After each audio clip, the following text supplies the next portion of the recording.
नमस्कार। अत श्री माघ मास कथा 23वां अध्याय आरंभ। विष्णु भक्त महात्मा देवद्युति का आख्यान सुनकर ब्राह्मण वेदनिधि ने महर्षि लोमश से कहा, हे ऋषिराज, आपकी कृपा तथा सत्संग प्राप्त कर मैं गंगाजल की तरह पवित्र हो गया हूँ।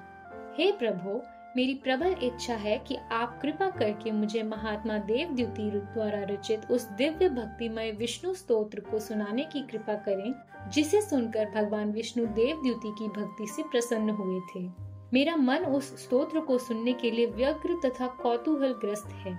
धन्य है भक्त देवद्युति तथा महान है वह दिव्य स्तोत्र, जिसे सुनकर भगवान विष्णु ने उन्हें दर्शन देकर कृतार्थ किया।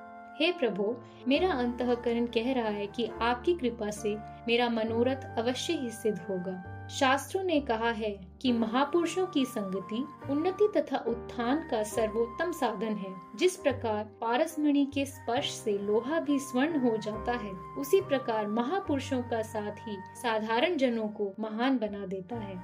महर्षि लोमश ने कहा, हे विप्रवर, अब मैं तुम्हें विष्णु भक्त देवद्युति द्वारा की गई भगवान विष्णु की उस स्तुति का वर्णन करता हूँ, जिसके भक्ति पूर्ण श्रवण मात्र से ही समस्त पापों और संतापों का नाश होकर मनुष्य को उत्तम गति की प्राप्ति होती है।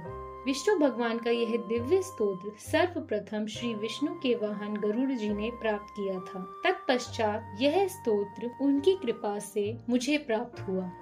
अत श्री भगवान विष्णु दिव्य स्तोत्र आरंभ। हे देवादिदेव सर्वेश्वर, आपके श्वासों द्वारा अंकों सहित सूत्रों और उक्तियों सहित महान वेदों का आविर्भाव हुआ है। हे परम ब्रह्म गुणातीत अवर्णीय विराटाकार ब्रह्मांड नियंता, आपको यह मेरी छोटी सी स्तुति भला कैसे प्रसन्न कर सकेगी। हे प्रभु, आपकी विराट महानता के सम्मुख यह अत्यंत लघु है। हे प्रभु दया सागर, अशरण शरण, दीन हितकारी, केवल आपकी भक्ति भाव में भाव विभोर होकर अनन्य भक्ति भाव के वशीभूत होकर मैंने ऐसा दुस्साहस किया है। सृष्टि का पालन करने, निर्माण करने तथा विनाश करने के लिए आपने ही अपनी योग माया से ब्रह्मा, विष्णु और शिव का रूप धारण कर रखा है। तथापि आपके इन योग माया रूपों से भक्त को आराधना तथा भक्ति की जो सुलभता प्राप्त हुई है, वह आपकी महान कृपा है। हे प्रभु, आपके भक्ति भाव रूपी ज्ञान खड़ग से माया रूपी संदेह शत्रु का नाश हो जाया करता है। ऐसे देवादिदेव भगवान विष्णु को बारंबार नमस्कार है। हे प्रभु, समस्त पापों, तापों, अज्ञान, अपकर्म इत्यादि से हमारी रक्षा करते हुए हमें दीर्घायु, सुख, समृद्धि एवं सद्गति प्रदान करें तथा सदैव अपनी भक्ति एवं कृपा बनाए रखें। इति श्री भगवान विष्णु दिव्य स्तोत्रम संपूर्ण। भगवान की इस दिव्य स्तुति को सुनाने के पश्चात महर्षि लोमश बोले, हे विप्रवर, जिस दिव्य स्तुति से प्रसन्न होकर भगवान ने भक्त प्रवर देवद्युति को साक्षात दर्शन तथा अपनी अचल भक्ति प्रदान की थी, वह संपूर्ण स्तुति मैंने भगवान की दया प्रेरणा से आदि से अंत तक सुना दी है। हे द्विज श्रेष्ठ, इस स्तोत्र का भक्ति सहित पाठ करने वाले मनुष्य को अश्वमेध यज्ञ के समान पुण्य फल प्राप्त होगा। इस पावन स्तोत्र का पाठ करने से ब्राह्मणों को आत्मविद्या का, क्षत्रियों को ओज व तेज का, वैश्यों को धन समृद्धि विस्तार का फल प्राप्त होता है। इसका पाठ शूद्रों को भी सुख, यश तथा सम्मानदायक है। यह संपूर्ण पापों तथा अमंगलों का नाश करने वाला है। स्तोत्र की महिमा बतलाते हुए महर्षि लोमश ने आगे कहा, देवद्युति द्वारा रचित इस स्तोत्र का पाठ करने से रुग्ण व्यक्तियों को रोग मुक्ति अर्थात आरोग्य एवं स्वास्थ्य लाभ प्राप्त होता है। निर्धन व्यक्तियों की दरिद्रता दूर होकर उन्हें संपन्नता प्राप्त होती है। संतानहीनों को संतान प्राप्त होकर वंश वृद्धि होती है। दासों को स्वतंत्रता, प्रभुत्व एवं अधिकार प्राप्त होते हैं। राजाओं को विजय तथा योगियों को भगवत भक्ति प्राप्त होती है।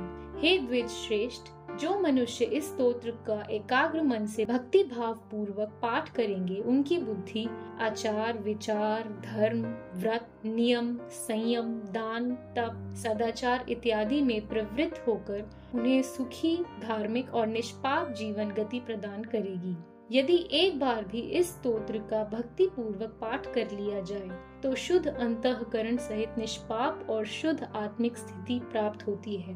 हे मुनीश्वरों, संपूर्ण स्वस्थ जीवन तथा समस्त आधियों व्याधियों के शमन के लिए प्रत्येक व्यक्ति को इस स्तोत्र का नियमित पाठ करना चाहिए। इस स्तोत्र के पाठ करने से सद्बुद्धि, लक्ष्मी, यश, कीर्ति, मान, ज्ञान, विवेक, संतान, ऐश्वर्य, वैभव तथा उत्तम धर्म फल की प्राप्ति होती है। यह समस्त भयों से अभय प्रदान करता है तथा दीर्घायुष एवं आरोग्य प्रदान करता है। अतएव दुष्ट ग्रहों, बाधाओं, पापों, तापों, संतापों एवं अनिष्टों के समूल उन्मूलन के लिए इस स्तोत्र का पाठ प्रत्येक मनुष्य को अवश्य करना चाहिए। जो मनुष्य भक्ति भाव सहित इस स्तोत्र और इस अध्याय का पाठ करते हुए देवादिदेव भगवान विष्णु की आराधना करते हैं, वे समस्त पापों और दुखों से मुक्त होकर श्री विष्णु भगवान के लोक को प्राप्त करते हैं। इस अध्याय के पठन, पाठन और श्रवण करने वालों को भी